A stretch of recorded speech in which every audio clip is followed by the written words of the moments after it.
भगवान की जय। माऊली ज्ञानेश्वर महाराज की जय। जगद्गुरु संत तुकाराम महाराज की जय। बजरंग बली हनुमान की जय।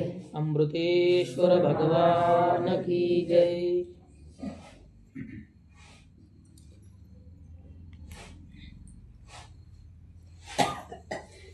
दुःख रूप देह, दुःखाचा संसार, सुखाचा विचार नाही कोठे.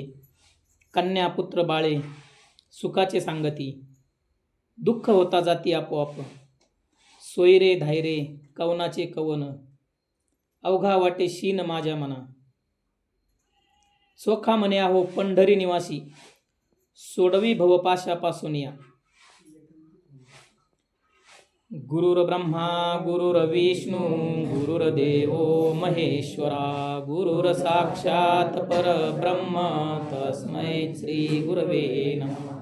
मृत्युंजयाय रुद्राय नीलकंठाय शांभवे अमृतेशाय शर्वाय महादेवाय ते नमः. मनोजवं मारुतुल्यवेदं जितेन्द्रियं बुद्धिमता वरिष्ठं वातात्मजनवानरयुक्तमुख्यं श्रीरामदूतं शरणं प्रपद्ये. जयाचा जनी जन्मनामार्थ झाला, जयाने सदा वास नामात केला. जयांचे मुखी सदा नाम कीर्ती, नमस्कार माझा श्री ब्रह्मचैतन्य मूर्ती. ध्यानमूलं गुरुमूर्ती, पूजामूलं गुरुपदं, मंत्रमूलं गुरुवाक्य, मोक्षमूलं गुरुकृपा.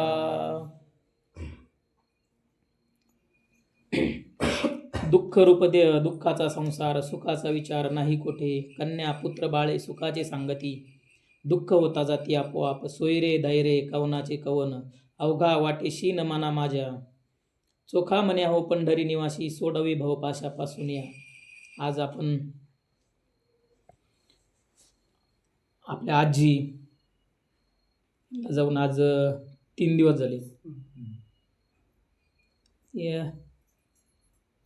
त्यांनी ते गेल्यानंतर आपलं हे कर्तव्य आहे, जे काही आपण परमार्थ करू आता हे 10 दिवसात 10 12 13 दिवसात जेवढं काही करू तेवढं त्यांना उपयोगी पडणार आहे पुढं. आणि ते आपलं कर्तव्य आपण करतोय. गुरुवार यांनी सांगितलंय करावं लागणार आहे.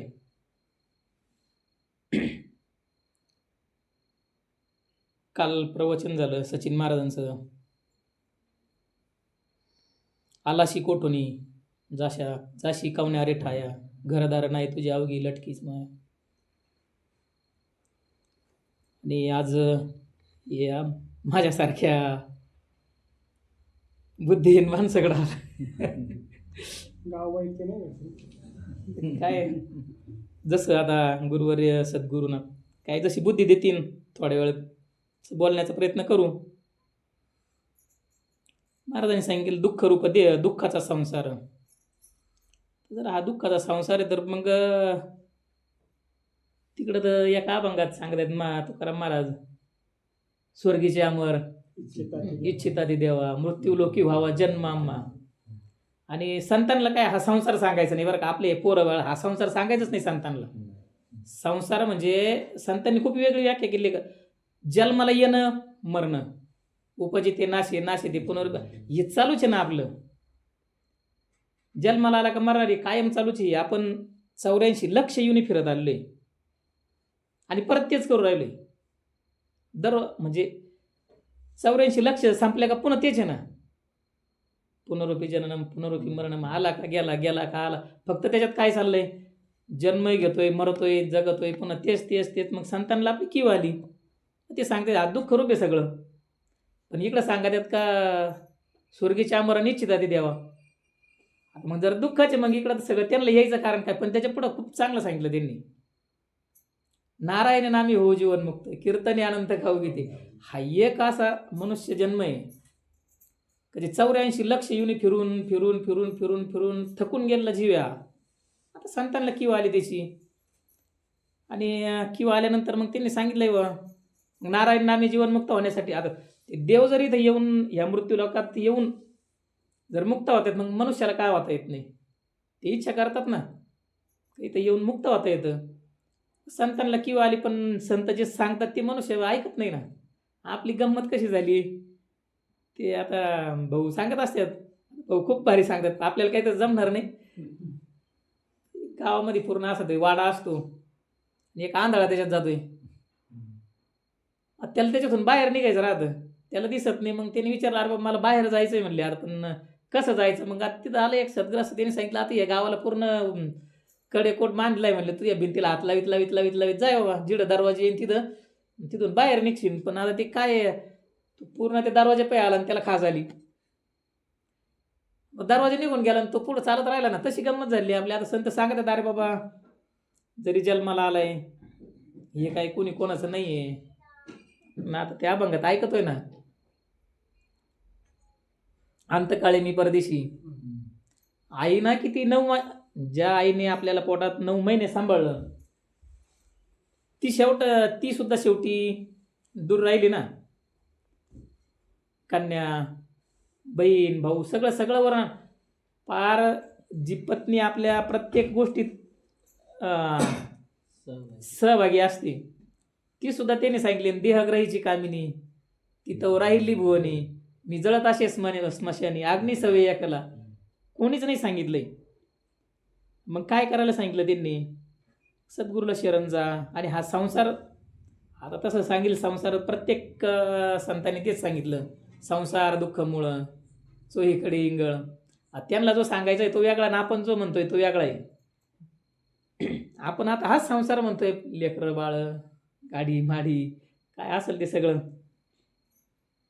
पण संतांना तो सांगायचाच नाही. आणि आपण ते काय, जे संत सांगतात ते काय आपण ऐकत नाही, म्हणून आपली फजिती आहे. मग चोहीकडं इंगळ, रात्रंदिवस तळमळ, विश्रांती नाही कुठे. कोण कुठं विश्रांती आहे का आपल्याला? सांगा ना. आता यायचं ते काल इकडे यायचं तरी उशीर झालाय ना. काय म्हणले, जनावरं आवरायचे, आमका आवरायचं, काय प्रपंचाला एवढा वेळ देतोय, पण परमार्थाला कुठं वेळ आहे? वेळच नाही म्हणतोय. 24 घंटेतून मोठं के निमेषभर किती थोडं आठव म्हणले मला तू, तरी पण तो आपण आठवीत नाही ना.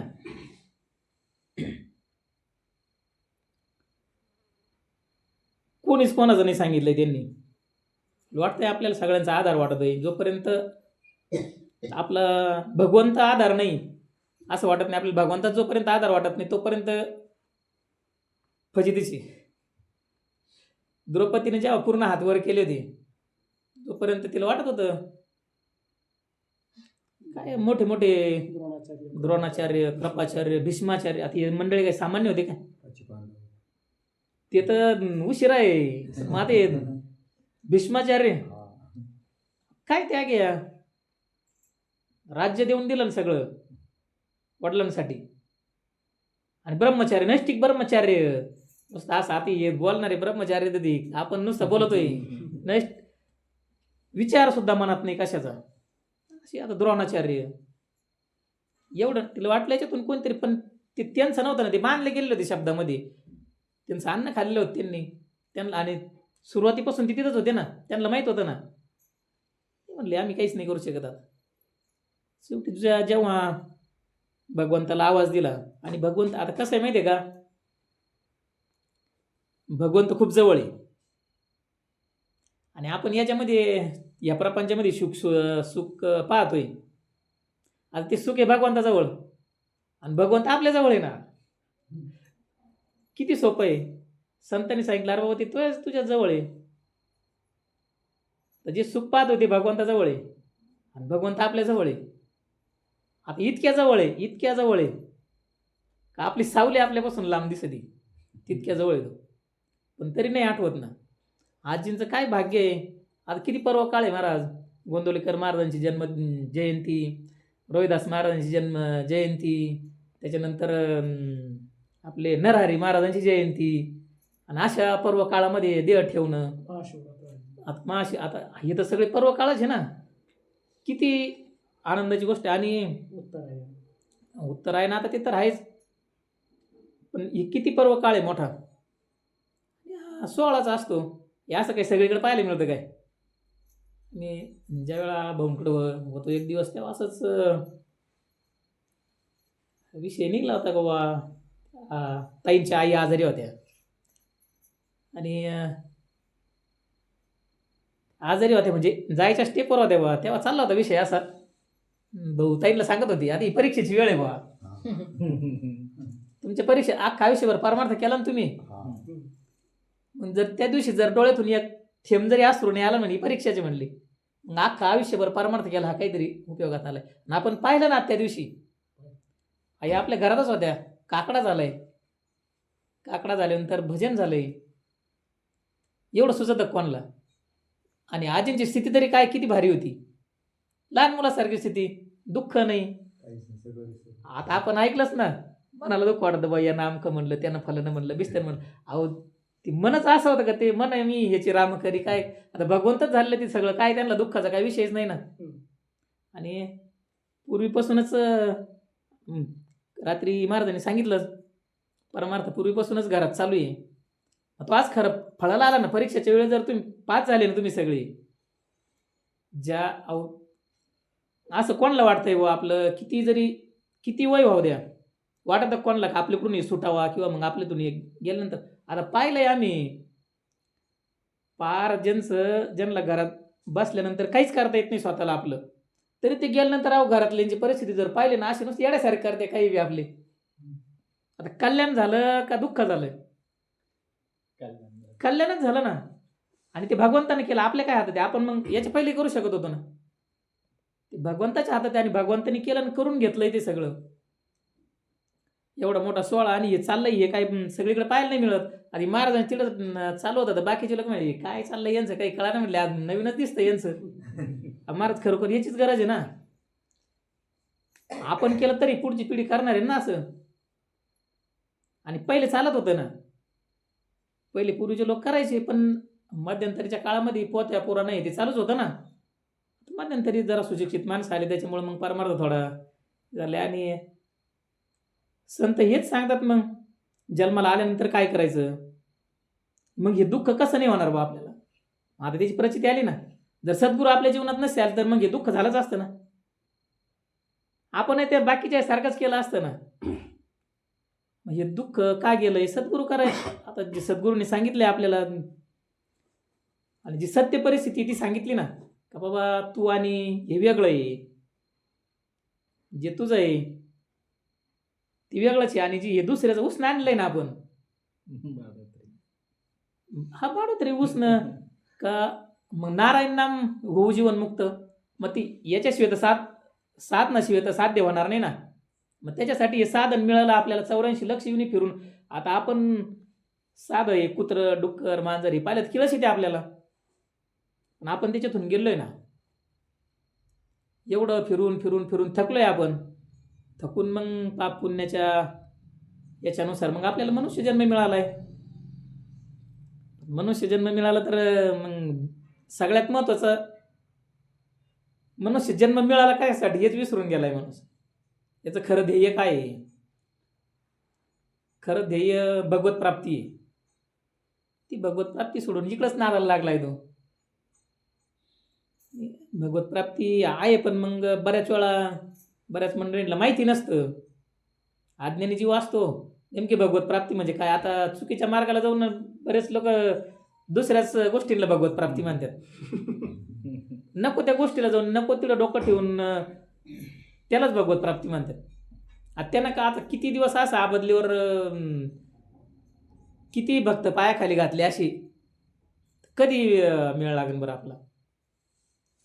पण आपलं भाग्य आहे, आपण काहीतरी आपल्या वाडवडिलांची पुण्याई आहे, आपल्याला एक चांगला मार्ग मिळाला, सद्गुरू मिळाले आणि त्या सद्गुरूने दिलेल्या नामावर आपण आरूढ राहिलोय आणि त्याचेच फळ आहे ना जाते.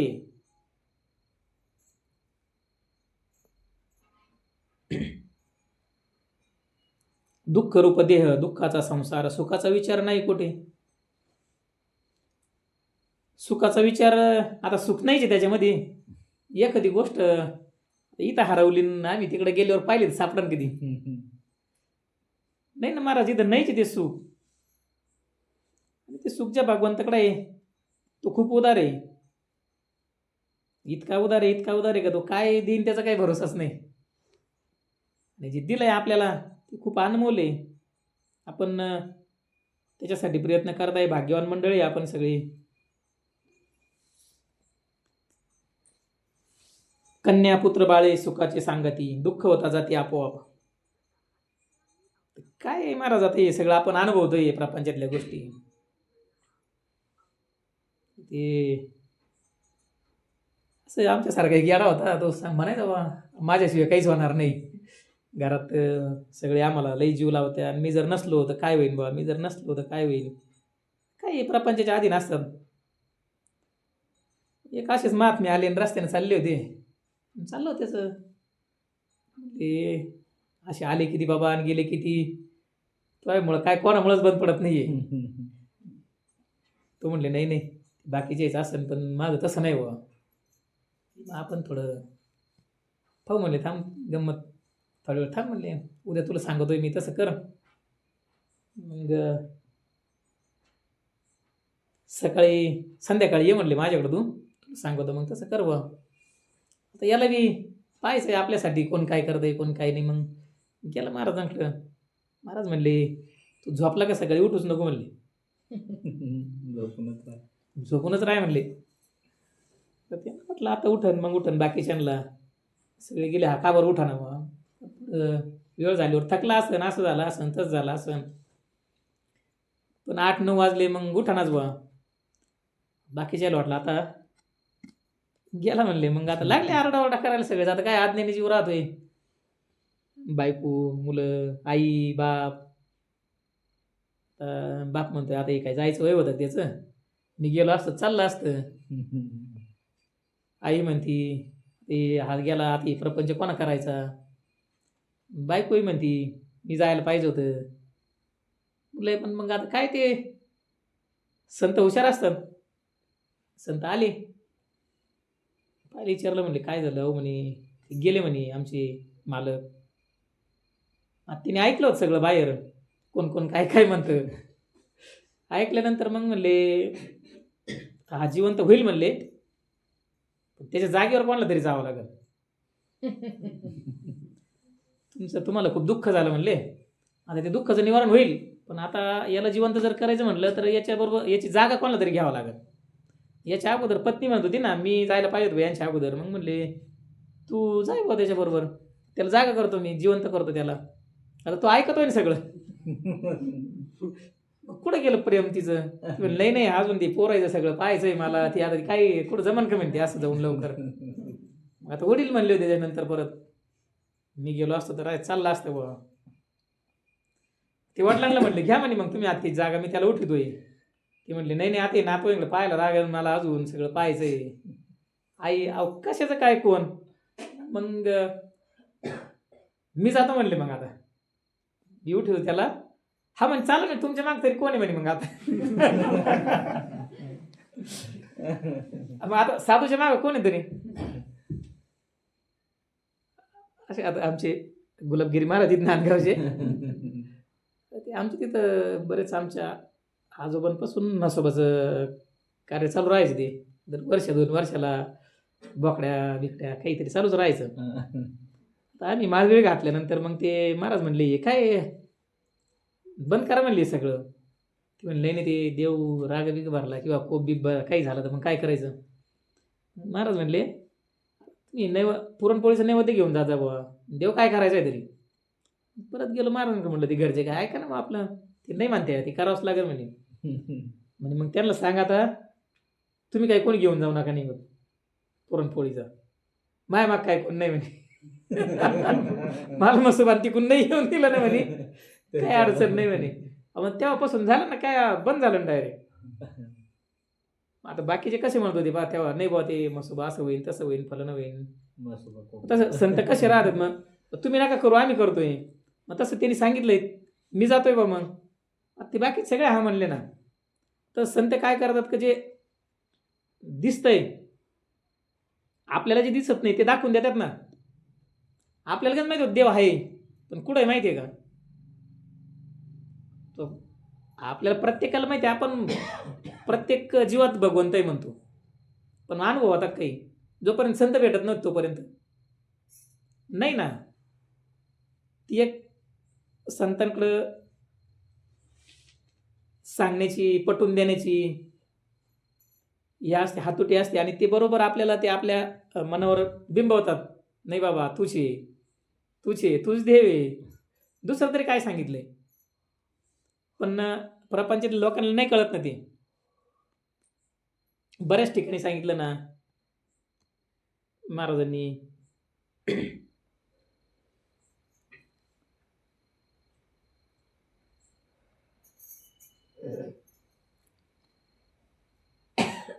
संसार आणि सोडायला नाही लावलं बरं का संसार. आपले प्रत्येक संतांकडे पाहतो मी, प्रत्येक संतांनी संसार केला. असं कोण आहे का बा आपल्या तुकाराम महाराजांनी संसार केला, चांगला संसार केला ना महाराज. संसार करून प्रपंचही केला. आणि नाथबाबा आहे, तर नाथबाबाचं तर काय वैभव होतं. नाथबाबासारखा प्रपंचही कोणा केला नाही, परमार्थही कोणा नाही केला. शांतीचा सागर म्हटलं ना डायरेक्ट. नाथबाबा गेल्यानंतर परत शांतीचा सागर कोणाला म्हणले गे? शांती ब्रह्मशांती, शांती ब्रह्म कोणालाच नाही ना. आणि या वासनेत बरबडलेल्या आपल्यासारख्या जड जीवांचा उद्धार व्हावा याच्यासाठी किती तळमळ महाराज. भागवत चालू राहायचं, लोक येत नव्हते तेव्हा बरीच दुष्काळीच परिस्थिती होती. पहिले नाथ महाराजांनी साखर द्यायची, ओंजूळभर साखर द्यायची प्रत्येकाला. भागवत ऐकायला या, आल्यानंतर ओंजूळभर साखर द्यायची. नंतर जेवण द्यायला लागली, ती चांदीच्या ताटात, सोन्याच्या ताटात. नंतर ताटच देऊन टाकले ना. किती अट्टहास आहे महात्म्यांचं. आणि आता आपण पाहतोय ना, मग आपल्यासाठी काही कमी आहे का? एकासाठी प्रवचन आहे ना हो. आणि ते देह कष्टविधी परोपकारा, ते काय तसंच वागून दाखवत आहे ना ते. आता दुसरं तरी कोण आहे ते? तेच आले ना, ब्रह्ममूर्ती संत जगी अवतरले, उद्धाराय आले जनजीवा, जडजीवा दीनजना. आपण जडच आहे ना आता. आपण जर जड नसतो तर त्यांना परत यावं लागलं नसतं. आणि आपल्यासाठी आता काय आपण सहज नेतोय. आता सांगितलंय बसा, मला वाटतं काय बसून काय बोल आपण तरी. आता हे परीक्षा चालल्या ना ते, या प्रत्येकाच्या जीवनात बोलायला लावणं, मग आता हे कीर्तन करून घेणं, हे काय आता ते चाललंय ना. प्रत्येकाच्या मनावर परमार्थ ठसावा, जे चाललंय ते दिसावा बाहेर, याच्यासाठी चाललंय ना. आणि किती देहाच्या आटाटी, जसं विठ्ठलपंतांनी आपल्या मुलांसाठी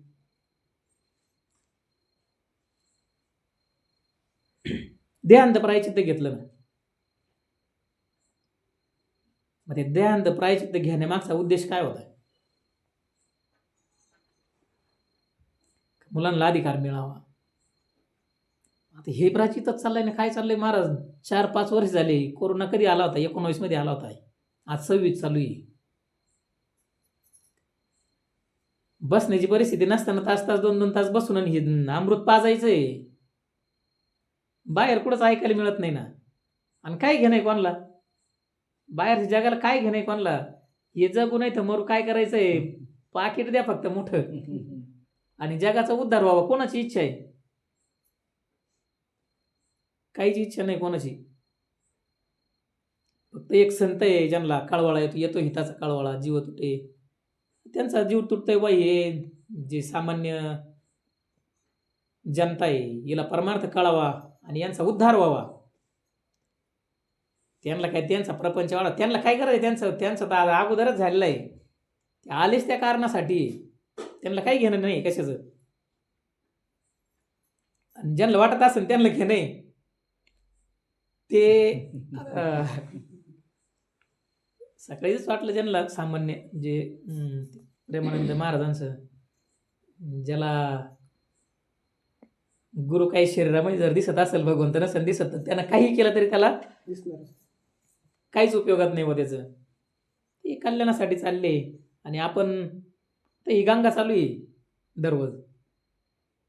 आणि त्या गंगेत जर आपण नाही डुबकी हाणली तर मग शेवटी आपली आहे आता हे जुन्या माणसांची मन जन्माला आला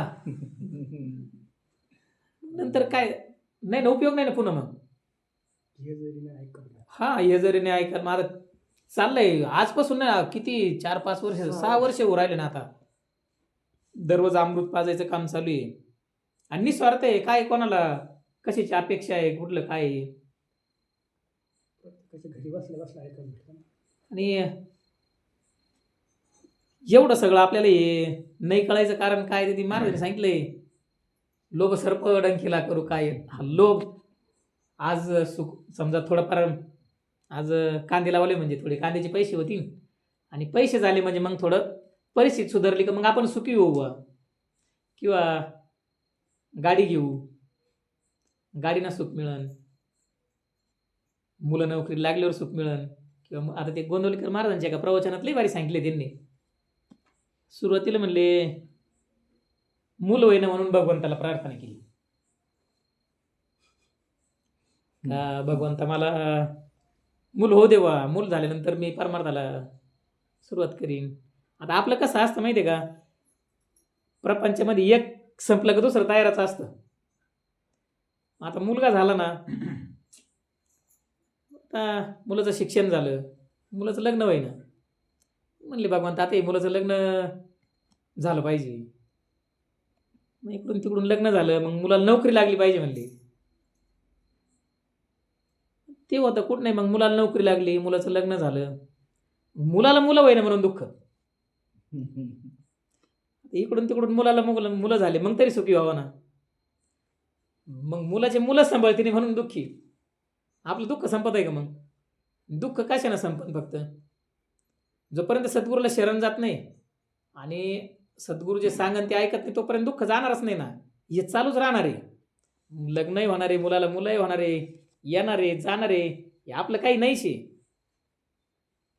पुढं त्यांनी सांगितलं बरं गुरु गारुडी आला धावनी बोध वैराग्याची पाजली पाणी विवेकांजन घातले नयनी सोहम शब्द वाजविला दोन्ही काय महाराज खूप बारी बारी प्रमाणात सांगतात महाराज काय आता पण आपण ऐकत नाही आणि त्यांचा प्रयत्न तोच असतो प्रपंच करून परमार्थ करा आपण प्रपंचच करतो नुसता परमार्थ काही करीत नाही आम्ही तर काही करीत नाही प्रपंच करायला लागलो प्रपंचाचाच नादी लागतो आणि परमार्थ करायला वेळच भेटत नाही महाराज म्हणले का आता म्हणलं काही तयारी करावं तुमचा नंबर आहे आता ते म्हणले आता काय तयारी करावं आता काय भगवंत जशी बुद्धी देईन तसं बोलू वेळच भेटत नाही म्हणले दुःख होता जाते आपोआप आता हे पाहिले आपण सगळे कुणी कोणाचं नाही आहे आपल्याला कोरोनाच्या काळात तर पाहायलाच मिळालं ना कन्या पुत्र बाळे सुखाची सांगती दुःख होता जाते आपोआप आपण पाहिलं आता हे आता सोयरे धायरे कवनाचे कवन अवघा वाटे शीन मना माझ्या तर काय सोयरे धायरे आता या 5-7 दिवसामध्ये पाहिलंय आपण ते रावणाची म्हणतोय बा आपण कवडी सुद्धा बरोबर गेली नाही बा हा आता रावण तर काय आपण पाहिलाच नाही बरोबर आहे का नाही ते पुराणात ऐकलंय किंवा सांगतात आता सगळे आपण रावण तर काय पाहिलंच नाही पण जरी रावण पाहिला नाही पण आता या 2-4-8 दिवसात पाहिलंय ना आपण काय संपत्ती महाराज नुसतं एक रिंग वाजायचा उशीर आहे इथं एखाद्याला एक ॲम्ब्युलन्स नाही मिळत तिथं लाईन लागली असती इथं एखादा आजारी पडला तर त्याला दवाखान्यात ॲडमिट करत नाही महाराज इथं अख्खा दवाखानाच त्यांचा आहे महाराष्ट्र पळाला असतं पाहिजे आणि मानसिक बळ आता कुठलं कमी हो हजारांना माणसं काय लाखांना माणसं तयार होते संपत्ती काय संपत्ती आता ते 1000 पिढ्या जरी बसून खाल्ल्या तरी संपणार नाही एवढी संपत्ती आहे कमी आहे का काही पण भगवंत किती हुशार आहे पाना जिथं गाडी सुद्धा जाणार नाही माणसाला खाली जायला खोल येते तिथं गाडी जाणार नाही तिथं कोणीच जाणार नाही तिथं आणून टेकवलं डायरेक्ट कशालाच वेळ गेला सेकंद डोळ्याची पापणी 30 सेकंदाच्या आत सगळं घडले आणि आपण म्हणतो नाही नाही, संपत्ती कमवल्यावर सारा सुखी हो, गाडी घेतल्यावर सुखी हो, जरा सोयरे दायरे. आता तिने तर सांगितलं डायरेक्ट, मोठे मोठे आता त्यांनी सांगितलंय, माता पिता बंधू बहिणी न पावती निर्वाणी, एकला मी दुःख भोगी, कुंभ पाक जासनी, ते कोणी सोडविना. आता काय इष्ट मित्र सज्जन सखे येतो सुखाची मान सोडविना राजा देशीचा चौदा. दे. मग काय लहान का माझं चौधरी, आता जो राज्य आता राजाच होता ना, बी काय कमी काय होते सांगा ना तुम्ही. पण तरी नाही ना महाराज, जो आला त्याला जावंच लागणार आहे. भगवंत आणि सृष्टीचा नियम आहे महाराज हा. उपजिते नाशी. आणि जर समजा सगळे राहिले असते तिथे जागा पुरली असती का? आणि राव हा तो एक राजा आहे कोणचा, त्याचं नाव आता आपली काय एवढी स्मरणशक्ती नाही, भागवतात ऐकलं होतं. त्याच्या इच्छा अपूर राहिल्या त्या, त्याने त्याच्या मुलाचं आयुष्य घेतलं होतं. जेव्हा त्याचा अंतकाळ आला ते म्हणले माझ्या अजून इच्छा बाकी राहिल्या बा, मला असं वाटाणं जावं म्हणून. मग भरपूर मुलं होते त्याला, ती एका मुलाचं आयुष्य घेतलं होतं तिने. पण ते आयुष्य घेऊनही शेवटी एवढं आयुष्य मिळून आणि समाधान नाही ना, इच्छा पूर्ण झालीच. इच्छा पूर्ण होत. आता किती आपण थांबलो इथं तर आपल्याला वाटण का असं आपण जावं म्हणून, नाही ना, नाही वाटत. कितीतरी पार जर्जर झालेले राहते ते पार कदरून जाते सगळी, तरी नाही म्हणती. तसं भगवंताची इच्छा आहे, ती भगवंताला माहिती आहे. हे गेलं तर मागच्या जागा ना, जावंच लागत. उपजिते नाशी. मृत्यू लोक हा मृत्यू. पण ह्या मृत्यू लोकाचा एक खूप मोठा प्लस पॉईंट आहे महाराज. इथं जोही जन्माला आला प्रत्येकाला त्याच्या जीवनाचं सोनं करता येतं. सोनं करता येतं म्हणजे पुन्हा जन्मही नाही मृत्यू नाही, मुक्त होता येतं ना. आता रात्री ऐकलं ना आपण महाराजांच्या तोंडून, त्रिविक्रम राजा नाथ महाराज. आता ते काही सामान्य आहे का महाराज? पर काया प्रवेश करता येतोय दुसऱ्याच्या शरीरात, आता सामान्य विद्या आहे की मी सांगितलं ना. पण नाही ना, तो मुक्त झाला होता ना. मोक्ष मोक्ष मोक्ष मोक्ष मुक्त झाल्यानंतर नाही आणता येत ना. संजीवनी विद्या सुद्धा काही काम नाही करीत ना. महाराजांनी सांगितलं रात्री आपल्याला,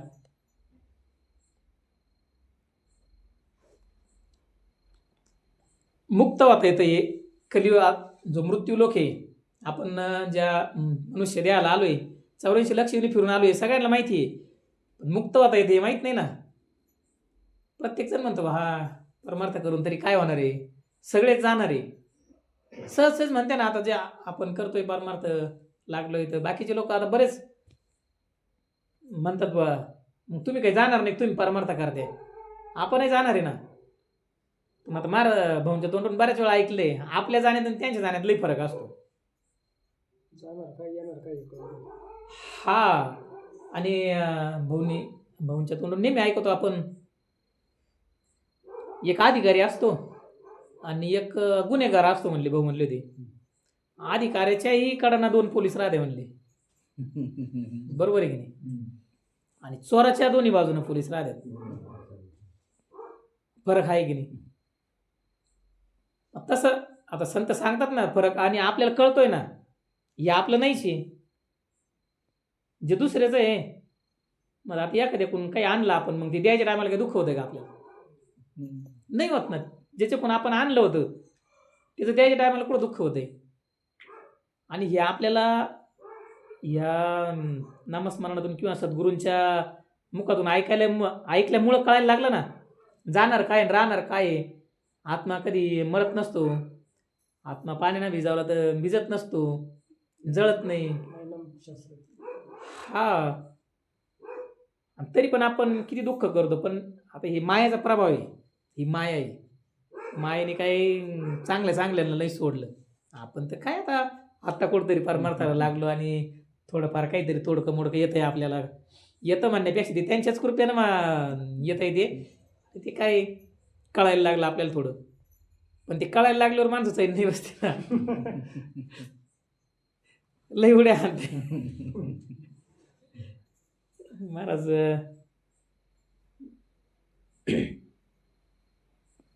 मग ह्या प्रपंचामध्ये आपल्याला आपला उद्धार कसा करून घेता येईल हे सांगितलंय. कलियुग जरी आता माणसं म्हणतात बरे कलियुग लागले काय खरंय असं आहे तसं आहे. वाल्या पळ्याने खूप पाप केलं म्हणे. आता नामानं काय नाही झालं बा. आपल्याला जे नाम मिळेल ते नामाने काय नाही झालं. वाल्या पळ्याने खूप पाप केलं म्हणे तेव्हा. आता आपण वाल्या कोळी काय पाहिलं नाही पण पाप केलं एवढं माहिती आहे ना. आता तरी काय करू राहिलो आपण या काळात आपण वाल्या कुळीचे ना महाराज. काय आपल्याला कळून जर आपण करू राहिलोय आपण वाल्या कुळीचे ना महाराज. त्याला तरी कळत नव्हतं अज्ञानात होता तो. आणि तो बारीक खडा टाकीत होता. प्रामाणिक होता महाराज वाल्या कुळी. प्रामाणिक होता ना. त्यानं पाप केल्यानंतर तो खडा टाकीत होता. आपण भामटे महाराज. आपण झाकून ठेवतो. चूक केली ती सांगत नाही महाराज. चुकीचे कर्म केले सांगतोय का झाकून ठेवतो ना. वाल्या कोळ्यापेक्षा म्हणजे आपल्यापेक्षा वाल्या कोळी कितीतरी पटीनं 7 राजनं भरवले त्यानं पण तरी तो कितीतरी पटीनं प्रामाणिक होता. तो मोरीच्या दाण्या एवढा कोयना खडा टाकीत होता ना. म्हणजे किती त्याच्यामध्ये जरी तो त्यावेळेला पाप करीत होता पण बुद्धीचा होता ना थोडाफार. मग त्याच याच्यामुळं किंवा मग त्याच्या पाठीमागच्या पूर्वजांच्या याच्यामुळं त्याचा उद्धार झाला ना. नारद मुनी तिथं आले त्यांनी सांगितले त्याच्या वडिलांच्या पुण्यानं मिळालं. मग आपल्याला तरी काय आता आपल्या आई वडिलांच्या पुण्यानेच मिळालं नाही तर आता हे कुठं एवढ्या लांब कधी पाहायला मिळालं असतं. आपण याच्या पहिले तरी कधी गेलोय का तिथं. आम्ही तरी आमचं लग्न झाल्यावर 7 वर्षाने गेलो. 7 वर्षापर्यंत महाराज कधी सुनील भाऊ दर प्रत्येक मेळाव्याला फोन करीत होते आम्हाला. आम्ही सांगायचो आमचे कांदे काढून राहिलो आम्ही. आमचं आमकंच काम चालू आहे. नाही ऐकत ना महाराज. जीव काय सहज ऐकतोय का. इतकं सांगून 7 वर्ष डायरेक्ट. आपण एखादा पाहुणा जर आपल्या एकदा सांगून एका कार्यक्रमाला जर नाही आला पुढच्या वेळेस त्याला आमंत्रण देत नाही महाराज. ते येतच नाही म्हणते काय सांगत त्यांना. संतांचा जीव तळमळ होती का बुवा हे बुडते हे जन न देखवे डोळा लेकुराची हित काय. आणि संत एवढा सगळा अट्टहास भानगडी येते त्यांना काही प्रपंच नाही काय. प्रपंच केलाय ना त्यांनी करून दाखवलाय आपल्याला. करा चांगला करा. गोंदवलेकर महाराज म्हणतात ज्याचा प्रपंच चांगला त्याचा परमार्थही चांगला. पण आपला परमार्थ लक्षच नाही. प्रपंचाकडे रात्रंदिवस कमी पडायला लागलाय प्रपंचासाठी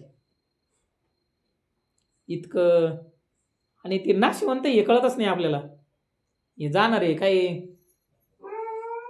जसं आपलं एक स्वप्न असतं त्या स्वप्नासारखं एका मिनिटात सगळं तसंच राहणार आहे ना इथं.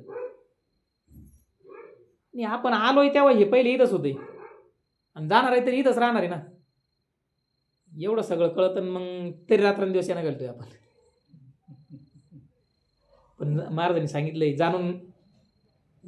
जाणून करायचं सांगितलं महाराजांनी. परमार्थ करा प्रपंचही करा पण जाणून करा. तर बऱ्याच वेळा भाऊ सांगत राहत्या प्रपंच सोडायचं नाही. आपल्याला वाटतं भाऊ सांगायचं मग प्रपंच करावंच लागेल बा काम करावंच लागेल.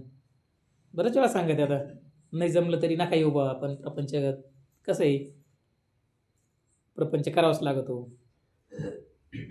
हे सगळं सांगत आहेत पण त्याच्यानंतर परत एक गोष्ट सांगत राहत्या ज्यावेळेस सोडायची वेळ तेव्हा सुटलंय पाहिजे म्हणले. याच्याकडे नाही लक्ष राहतं आपलं. आपण फक्त म्हणतो नाही बाबा म्हणले नाही काम चालू असेल तर नाही जमत तर नका येऊ बा. कुठे तयार असेल हा आपलं कसं आहे ते म्हणतात बा मग नका येऊ. मग नाही ये त्यांचा म्हणण्याचा उद्देश तो राहतो नका येऊ म्हणजे जेव्हा गरज आहे तेव्हा नका येऊ पण जेव्हा गरज पडेल तेव्हा निघायची वेळ तयारी राहिली पाहिजे आपली. महाराजांनी पुढे सांगितलंय सोयरे धायरे कवनाचे कवन अवघा वाटेशी न माझ्या मना चोखा म्हणे आहो पंढरी निवासी, सोडवा या भाऊ पाशापासून या. आता काय सगळे बाकीचं, हा जो भाऊसागर आहे, या भाऊसागराचा हा पासच आहे ना आपल्याला. आता हे काय आहे, सगळे एक एक एक एक एक एक पासच आहे ना. आणि या भाऊसागरामधून तरुण जाण्यासाठी चोखोबा महाराज सांगतात, अहो पंढरी निवासी, सोडवा भाऊ पाशापासून या. आता हे एक एक एक एक एक एक माया मोह आणि त्या दिवशी झाला ना अभंग आपला, रडती रात्रंदिवस, काम क्रोध माया, म्हणते हाय हाय यमधर्म. मग आता ते गिऱ्हाईक गेलं ना, एक एक एक एक कमी होऊ राहिलं ना महाराज. आता आपल्याला जर आपल्या हातातून एक गोष्ट काही कमी गेली, निसटली, तर आपल्याला दुःख होतं. आता यांच्याकडून एक एक एक एक निष्ठूर राहिला ना, त्यांना दुःख होतं ना, ते रडतात महाराज, काम क्रोध माया. आणि आपण असा किती जर प्रयत्न केला, संतांना शरण जर नाही गेलो, असा सोडण्याचा प्रयत्न केला, नाही सुटणार महाराज. आता हे सगळं त्यांच्याच जोरावर चालू आहे, आपलं काही नाही, आपलं काहीच नाही, आपल्याला काही भांडवल काहीच नाही, आपलं सगळं असंच चाललंय, ऐकून ऐकून त्यांचंच ऐकायचं आणि तेच आपल्याला मांडायचं पुढं. दुसरं तरी काय करतोय आपण, आणि आपल्याला काय, आपली बुद्धी काय त्यांची इतकी हे नाही. पण आता त्यांनी आपल्याला पदरात घेतलं म्हणल्यावर सांगत राहते नेहमी, एखाद्या मुलीला जर लई त्रास असला म्हणले अधिकार, तिचा मामा एखादा चांगला जज बीज असला आणि ते काय कधीच माहेराला पाठवत नसली, पण मग मामा गेल्यावर तसं आता आपण संतांच्या जवळ आपण आज्ञा स्वीकारली ना, आपल्याला काय काय यमाचा बाप सुद्धा काही करू शकत नाही महाराज. आपल्याला तिकडे जायचंच नाही ना.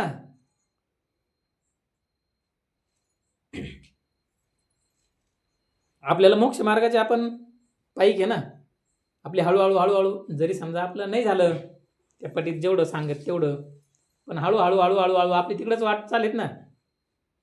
संतांच्या वचनावर विश्वास आहे, विश्वास ठेवला पाहिजे. त्याच्यावर त्या संतांच्या ज्या वचनावर विश्वास ठेवीन तो मात्र मग कलियुगातून या आपल्या भावसागरातून तरुण जाईल. गुरुबिन कोण बतावे वाट, बडा कठीण है यमगाड. याच्यात काय महाराज, अनेक प्रकारचे दुःख आहे. आणि कसं आहे, हे सगळं याला एकच मार्ग आहे, नामस्मरण. नामस्मरण जर केलं तर बाकी काहीच करायची गरज नाही. मग हरीच्या नामे. पण आता बऱ्याच वेळा आपल्याला असा प्रश्न पडतोय बा, आता जे आपल्यालाही पडत होता याचे पहिले जेव्हा सांगत होते नामस्मरण भगवंत भेटतोय, हा मी म्हणून हा इकडं किती येणार गेले ते बाकीचे करगुडात तसं राहतात ते त्यांना भेटत नाही. पण ते वर्म कळेल नव्हतं ना आपल्याला, जोपर्यंत माहीत नव्हतं आपल्याला भगवंत कशाने भेटन. आणि ते वर्म कळाल्यानंतर मग किती सोपं झालंय. लटिका व्यवहार सर्व संसार वाया येर झाल्या, वायात चालल्या होत्या ना आपल्या. हा हेलपटे चालू होते. आपण प्रत्येक जण देव असा कुठलाच जीव नाहीये तो भगवंताची सेवा करत नाही. हाय का कुठला जीव?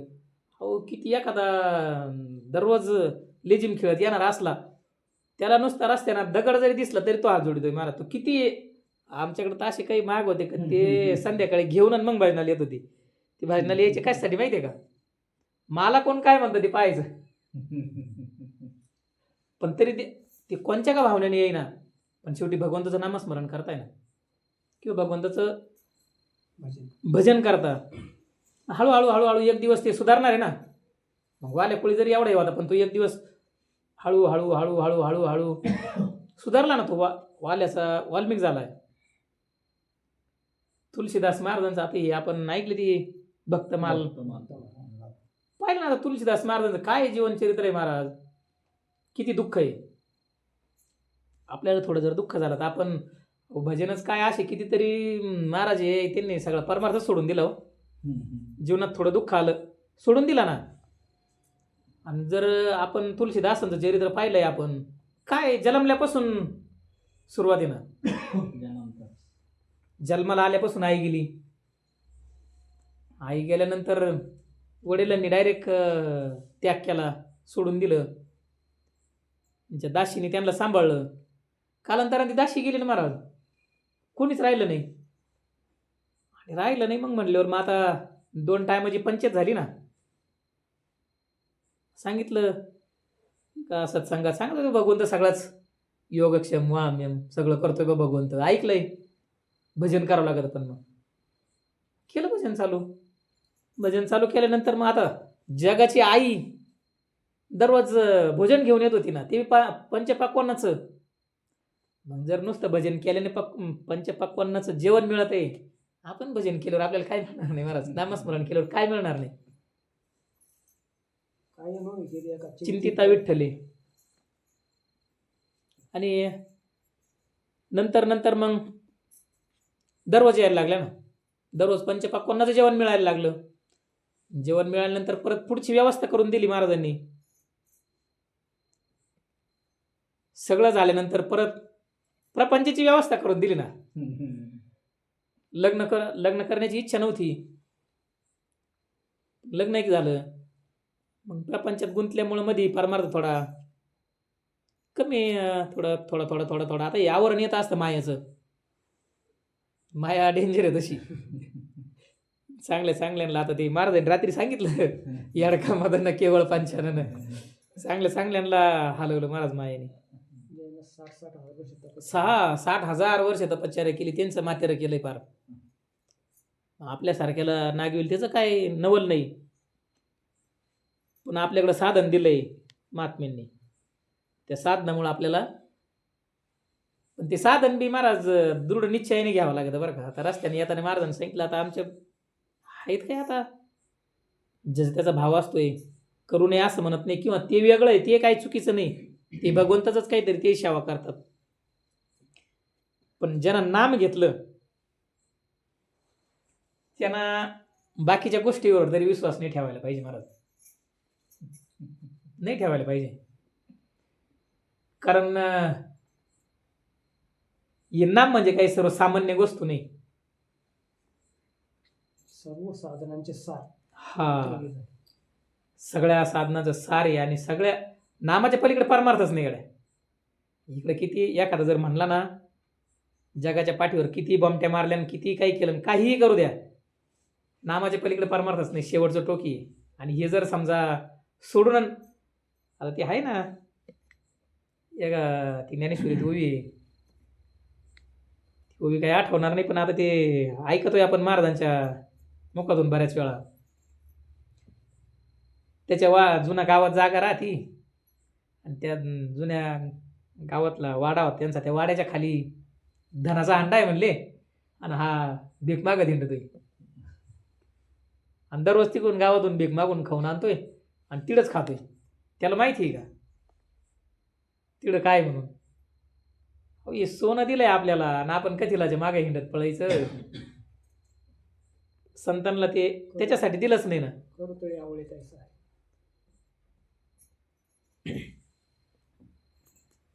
नंतर परत तुलसीदासांना वैराग्य भगवंतानेच आणून दिलं ना. दुसरं तरी कोणी आणून दिलं? गुरूंचं स्मरण झालं का आपल्याला काय सांगितलं होतं, आपण कशासाठी हे सगळा अट्टहास केला. गेल्यानंतर मग डायरेक्ट तुलसीदासच होऊन आले ना. मग भगवंताचं चरित्र लिहायला सुरुवात केली डायरेक्ट. तुलसी रामायण. तसं मनुष्य आता साधन दिलेलं आहे ना आपल्याला. अरे बाबा तू देवच आहेत ना, सांगलाय ना ते. पण मग गंज परीच दिलाय आपल्याला. आपण तो आता ते नाही का कोणी सांगितलं होतं एकदा, काय म्हणले ते, रत्न मिळवलं म्हणले एक, ते काय त्याला सापडलं तो म्हशीवळीत होता, त्या म्हशीच्या गळ्यात बांधलं त्याने. आता काय त्याची किंमत नाही ना आपल्याला. ज्याला कळतच नाही हे रत्न आहे. आता नाम काय, नामानं काय होणार नाही जर माहीतच नाही, करूनच पाहिलं नाही कधी, तर काय होणार नाही. मग त्यानं ते म्हशीच्या गळ्यात बांधले. आता म्हशी काय रस्त्याच्या कडाला काय कुठं सारी त्या माणसं म्हशीच्या गळ्यात बांधल्यावर म्हणले, मग ते एका रस्त्यानं चालला होता, तिने पाहिलं, अरे म्हणले म्हशीच्या गळ्यात रत्न नाही म्हणले.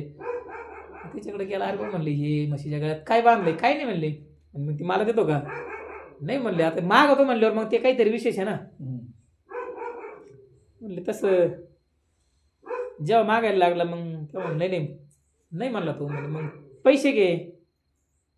आता किती पैसे घ्यायचे हे माहीत नाही, त्या वस्तूची किंमतच माहीत नाही आपल्याला, मग तिचं मोल काय कळणार आहे आपल्याला. मग तो म्हणे नाही नाही जाय म्हणे, मग तुला किती पैसे लागा त्याला वाटलं जायला पहिले 10,000 देत होता, नंतर 5,000, नंतर 20,000, नंतर 50,000, लाखापर्यंत गेला. म्हणजे याच्यापेक्षा निश्चित किंमत जास्त आहे बा या वस्तूची. मग जेव्हा कळलं तेव्हा मग पेटीत घालून ठेवलं ना. आपल्याला मिळालंय महाराज, फुकट मिळालंय. कधी कष्ट, आपण काय कष्ट घेतले नामासाठी. एवढं लांबून महाराज आले, मिळालंय. त्याचं सोनं करून घ्यावा असं आपल्या आजीने केलंय. आपल्या आजीने सोनं केलंय ना. असा 16 नाही महाराज कोणाच्याच तिथं पाहायला मिळत नाही. उलट लोक म्हणत्या आमची तिथं आमची चुलत दाजी आमची ती, आता ते कसं असतं कमी वयात गेलं का दुःख होतंय. अचानक 2-4 दिवस आजारी पडले आणि दवाखान्यात गेले. आणि गेल्यानंतर तिथं सगळ्याला सांगितलं आपल्याला सकाळी आता रात्रीत काही जमणार नाही, सकाळी करू म्हटले. ते म्हणे सगळं त्यांचं अंत्यविधी सकाळी भजन करू म्हटलं त्यांना. मग जायच्या टायमाला आपण ती म्हणे चालन म्हणे. पण सकाळी मग त्यांना बऱ्याच लोकांना आम्ही भजनाला सांगितलं बा आपल्याला भजन करायचं आहे, चालेल तिकडं. काय पडत राहा म्हणे तुम्हाला. मग काय वेगळं काय बा म्हटलं, आता एवढा मोठा माणूस गेलाय, करता माणूस गेलाय घरातला, आणि भजन करायचं. मग आता हे भजनं जे 24 तास भजन करताय, जे सगळं करताय, त्या लोकांनी असं म्हणावं अज्ञान नाही तर काय आहे. आपण म्हणतो नाही सज्ञानी लोक कसे. जोपर्यंत आपल्याला खरं कळत नाही आपण नुसतं म्हणतोय, जोपर्यंत खरं कळत नाही जातं काय आणि राहतं काय. जसं आपल्याला आपण सगळा आता दररोज प्रवचन आहे महाराज, काकडा होतोय, हरिपाठ होतोय, असं हे सगळं केल्याने काय होणार आहे. आजींला याचा उपयोग होणार आहे ना.